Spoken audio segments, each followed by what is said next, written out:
बिहार के मौजूदा deputy CM Sushil Kumar Modi और पूर्व डिप्टी सीएम तेजस्वी यादव के बीच आए दिन मीडिया और सोशल मीडिया पर आरोप प्रत्यारोप के दौर चलते रहते हैं, लेकिन कई बार ये बेहद निजी होने के साथ साथ बचकाना और आपत्तिजनक भी हो जाते हैं। सुशील कुमार मोदी लालू परिवार को जहां बेनामी संपत्ति को लेकर सार्वजनिक तौर पर बदनाम करने का कोई मौका नहीं छोड़ते, वहीं जब बात खुद पर आती है तो तेजस्वी के आरोपों का जवाब देने के बजाय मुद्दे को भटकाने की कोशिश में जुट जाते हैं। हालांकि वे तब तक लालू परिवार को बदनाम करने की अपनी चाल में कामयाब हो जाते हैं, लेकिन सुशील मोदी जी ये पब्लिक है, सब जानती है अंदर क्या है बाहर क्या है। अगर आप इतने ही बेदाग हैं तो आपको तेजस्वी के हर आरोपों और सवालों का जवाब देने के साथ साथ खुली बहस की चुनौती भी स्वीकार करनी चाहिए। आखिर तेजस्वी के आरोपों में कितना दम है, ये सच जनता के सामने भी तो आए। दरअसल हम ये इसलिए कह रहे हैं कि कम से कम तेजस्वी की तरह आपको भी डिफेंसिव तो होना ही चाहिए। दरअसल ट्विटर पर महाभारत करने वाले सुशील कुमार मोदी और तेजस्वी यादव एक बार फिर बेनामी संपत्ति को लेकर भिड़ गए। सुशील कुमार मोदी ने तेजस्वी यादव पर मुखौटा कंपनियों के निदेशक होने का आरोप लगाया और लिखा कि आयकर विभाग ने पटना में जिस संपत्ति को कुर्क किया है उसे खरीदने के लिए फेयर ग्रो कंपनी के पास 76 लाख रुपए कहां से आए और संपत्ति किससे खरीदी गई। इन सवालों का दस्तावेज के साथ ठोस जवाब कंपनी के निदेशक रह चुके तेजस्वी यादव अब तक क्यों नहीं दे पाए। मोदी के इस आरोप पर पलटवार करते हुए तेजस्वी ने लिखा कि सुशील मोदी यह साफ क्यों नहीं करते कि चंद साल पहले छोटे से कपड़े की दुकान चलाने वाला उनका चर्चित मोदी खानदान अचानक अरबों का मालिक कैसे बन बैठा। उनके भाई राजकुमार मोदी की 10,000 करोड़ की रियल एस्टेट कंपनी हसीना हाउसिंग के उप मुख्यमंत्री बनने के बाद ही आगे क्यों और कैसे बढ़ी। इसके बाद सुशील कुमार मोदी ने अपने दूसरे ट्वीट में लिखा, आयकर विभाग ने पटना में जिस फेयर ग्रो कंपनी की 3 करोड़ 67 लाख रुपए की संपत्ति औपबंधिक रूप से जब्त की है, वह न तो कोई उत्पादन करती है न वितरण करती है और न ही वह कोई सेवा प्रदाता प्रतिष्ठान है, बल्कि सिर्फ काला धन सफेद करने के लिए बनाई गई फर्जी कंपनी है। तेजस्वी यादव बताएं कि वे ऐसी कंपनी के निदेशक क्यों बन गए।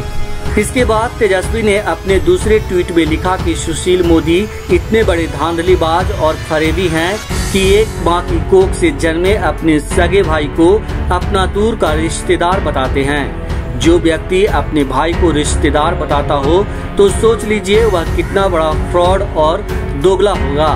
फिर भी कोई उनकी बात पर यकीन करता है तो समझो वह जानबूझकर जहर पी रहा है। सुशील कुमार मोदी ने अपने तीसरे ट्वीट में लिखा है कि बिहार की जनता जानना चाहती है कि गरीबों के नाम पर राजनीति करने वाली पार्टी तेजस्वी यादव ने जब कोई व्यापार नहीं किया, न विरासत में उन्हें कोई संपत्ति मिली और न लाखों रुपए का वेतन पैकेज पाने लायक कोई शैक्षणिक डिग्री ही उनके पास है, तब मात्र 26 साल की उम्र में वे करोड़ों रुपए की 26 संपत्तियों के मालिक कैसे बन गए।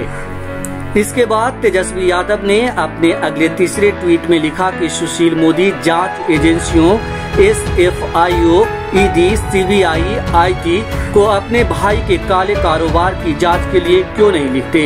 जो खुद घोटालेबाजों का सरगना है वो आए दिन घोटाला चिल्लाता है, पर अपने कुर्मे के घोटाले पर चुप्पी साध कर क्यों बैठा है। इनकी सफेद दाढ़ी में घोटाले का काला तिनका क्यों है। वहीं सुशील कुमार मोदी ने अपने चौथे ट्वीट में लिखा, 1000 करोड़ रुपए के चारा घोटाले के 4 मामलों में सजायाफ्ता होने के कारण जिस पार्टी के अध्यक्ष लालू प्रसाद चुनाव नहीं लड़ सकते, उनके परिवार के 11 में 6 सदस्य करोड़ों रुपए की बेनामी संपत्ति के मामले में आरोपित हैं। उस पार्टी के लोग गाली गलौज की भाषा का इस्तेमाल कर अपनी हताशा जाहिर कर रहे हैं। इसके जवाब में तेजस्वी यादव ने लिखा कि सुशील मोदी जी आप आदरणीय हैं, इसीलिए यह तो नहीं कहूँगा कि आप बेशर्म हैं, लेकिन मेरे द्वारा बार बार आपकी मनपसंद जगह और समय पर खुली बहस की चुनौती देने के बावजूद आप चुप्पी साधे हुए हैं। शायद अपने खानदान के काले कारनामों और घोटालों के डर से मुझसे बहस करने की आप में हिम्मत नहीं है। तेजस्वी यादव यही नहीं रुके, इसके बाद उन्होंने एक और ट्वीट किया। लिखा कि सुशील मोदी स्वयं भी जानते हैं कि वो नीतीश कुमार के कहने पर हमेशा बेशर्मी भरे बेतुकी और अतार्किक बात करते हैं। अगर आप ईमानदार हैं और हम बेईमान, तो मुझसे खुली बहस करने में आप क्यों डर रहे हैं? खुलासा मियाँ, मैं सच हूँ, इसीलिए सीना ठोक बहस की चुनौती दे रहा हूँ। है हिम्मत, बोलो। इतना ही नहीं, उन्होंने कहा आप अपने आकाओं की मदद से आयकर विभाग और दूसरी एजेंसियों के अधिकारियों को डरा सकते हैं, पर हमें नहीं। Bureau report, red network.